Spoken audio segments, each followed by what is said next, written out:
Asma Khan. I'm in my restaurant, Darjeeling Express, which is on Garrick Street.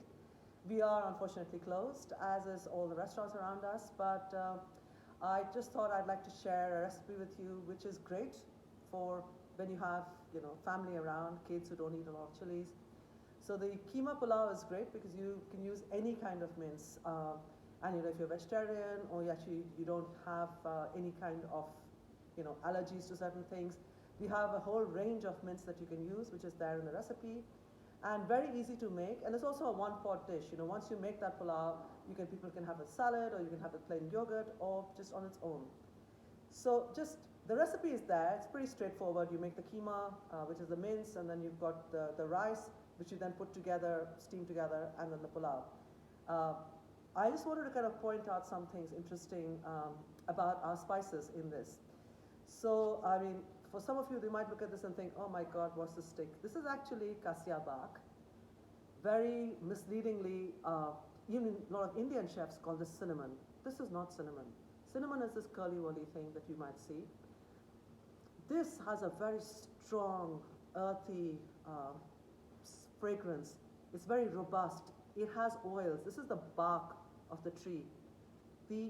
So this is not a soft, thing that's going to kind of just release a little bit of oil. This releases a lot of oil. This gives rice huge flavor. So when you see cinnamon in an Indian cookbook, they actually mean this, but they call it cinnamon.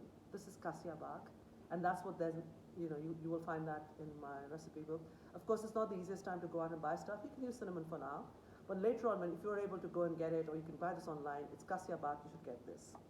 The other thing that I want to point out, which is there in the recipe, is this is Indian bay leaf. This is called tez patta, which means fire leaf. This is not the same as bay leaf. The dark green, slightly citrusy, Mediterranean flavor leaf that people know as bay leaf. And when they say Indian bay leaf, this is what they mean.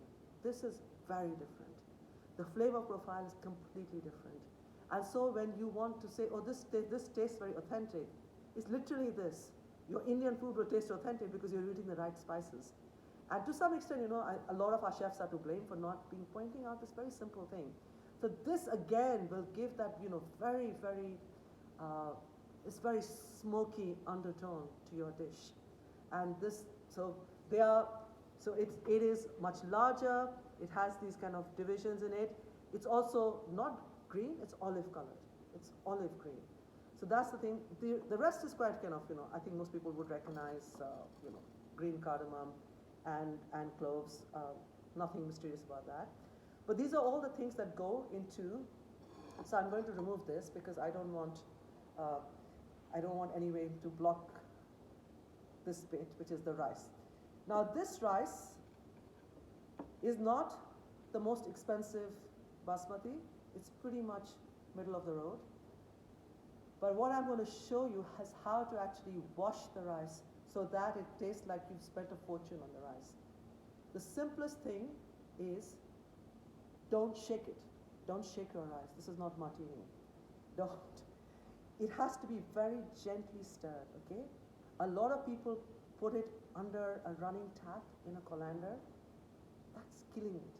Because what you're doing in the end is, the rice, the tip of the rice you break. Because the tip of the rice, obviously, because of the shape of the rice it is, I'll try and show it to you. The tip, the edge, is very, very fragile. That bit will break against the force of water. But you can't see it. It's going to escape in this water. So you've broken huge numbers of little tips of the rice, which are starch bombs. Because what's going to happen is when you start boiling your rice, those little tips are going to completely become soft and sticky, and all your perfect grains will just get stuck to each other with that little glue. It's like you wash the rice and you've added lots of glue to it. That is what poor washing does. Washing the rice is really important. Okay, so step one, cold water. Do not use hot water. And as if you were actually, making a cake. Very gently, keep stirring it. And this is after I have washed it several times.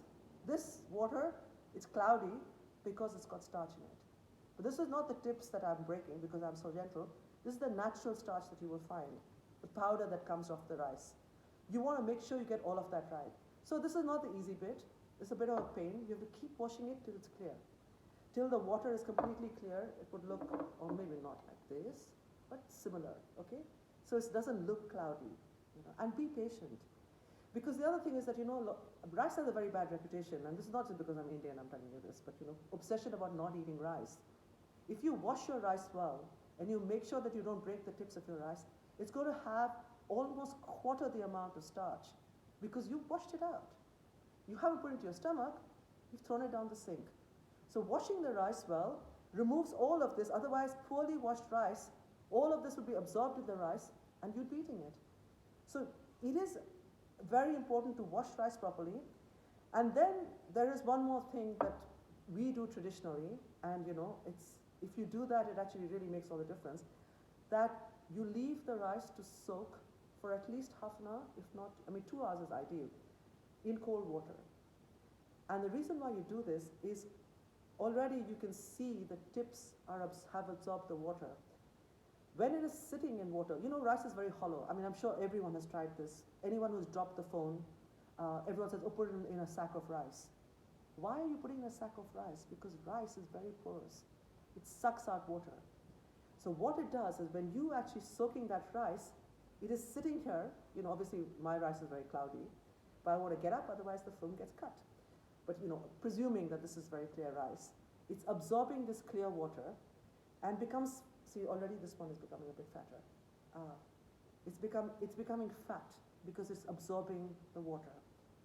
And the advantage of that is that when this rice that has been sitting in water becomes fat because it absorbed just the liquid in which it was sitting, and you drain it, and then you start boiling it, it cooks very quickly because it has already got water inside it already.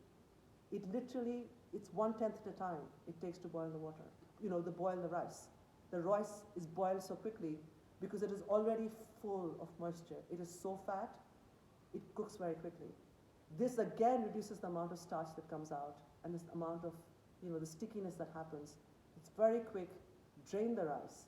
Or if you're doing the absorption method, 1 cup of rice, 2 cups of water. I've got all the measurements in my recipe. I'm not going to go through the recipe because, you have the recipe there. And this is the little thing that actually really will elevate your pulao. And once you make the Keema Pulao, you can be adventurous, Google and find other recipes.